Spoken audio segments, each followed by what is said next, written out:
Okay, we have to talk about the Huda and Call Her Daddy podcast because I'm chronically online. Opening up the comment section so we can talk about it because I really want to give her grace, and I really was excited to see this interview because I really want to see her thought process and what she was thinking. I'm not gonna lie, starting off the episode talking about her trauma and childhood low-key kind of felt a little manipulative. Like, I've watched other Islanders interviews and stuff, and it didn't really go that deep into it, but I'm guessing because Huda had the most polarizing crash outs that maybe it was intended to help justify them, which is a little manipulative. To be honest, I'm not expecting anything from Huda, like not even accountability. She doesn't owe me an apology. Like, who the fuck am I?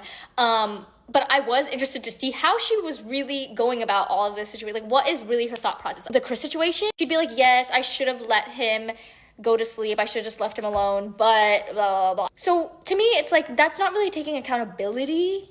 But you know what? Some people are just gonna listen to the first part of that sentence, which was like, I should have blah, blah, blah, blah, blah. They won't listen to like the excuse part of it, which is not really actually taking accountability for it because you feel like it was justified because you had a reason to do so. One thing that shocked me was she said that she was being bullied in the villa, which I just remember watching episodes and vividly remember saying out loud, like, wow, she's kind of a bully.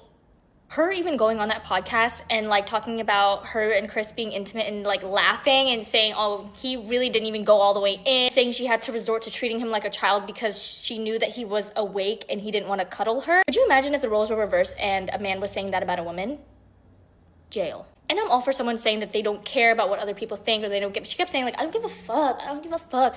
But you do. Like, I just felt like she was contradicting herself, you know? Like, she was crying on TV because she thought that America hated her. And she was, like, crying multiple times because she thought that someone felt some type of way about her. Like, it's okay to care about what other people think. You don't have to give off this persona that you don't give a fuck. Like, you say you don't give a fuck, but then you're getting pissed because you walk down the stairs in a really cute green bikini and Chris didn't look your way because he was talking to Shelly. I felt like there was many moments in that podcast where she was talking about Shelly that it was kind of giving off a little bit of jealousy. And I personally didn't love the way she was talking about Ace, like giggling, like he's with Shelly full force at this point.